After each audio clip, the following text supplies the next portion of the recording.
you. Thank you, Anne. Yes, I am on my feet. I'm not a ghost. I'm a person.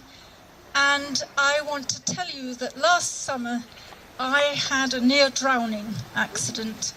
And so my lungs filled with water, my heart stopped beating, and it stopped oxygen from going to my brain.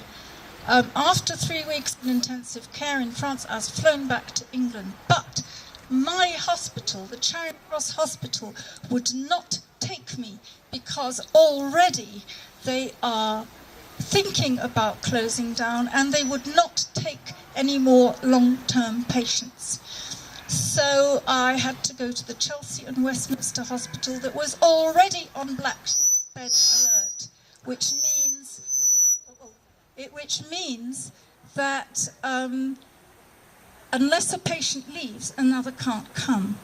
But because I was dumped at A&E in the street by the air ambulance people, they had to take me in.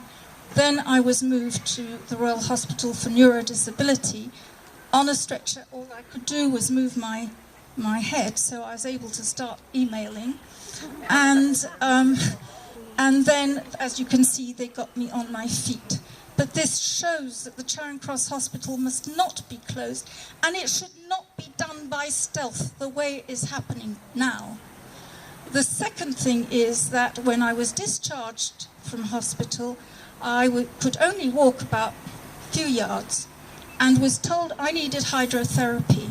But the Charing Cross Hospital, because it's in an anticipation of it closing, no longer takes GP referrals or other hospital referrals. And it meant that I cannot have the hydrotherapy, aquatherapy at the Charing Cross Hospital swimming pool.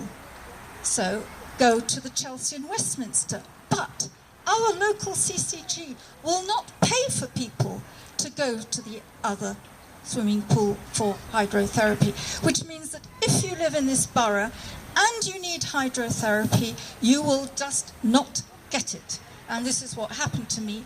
Luckily, I'm able to get private because I pay for it myself, and I have to work, though I'm an old age pensioner, so that I can pay for those kind of things, which a lot of people can't.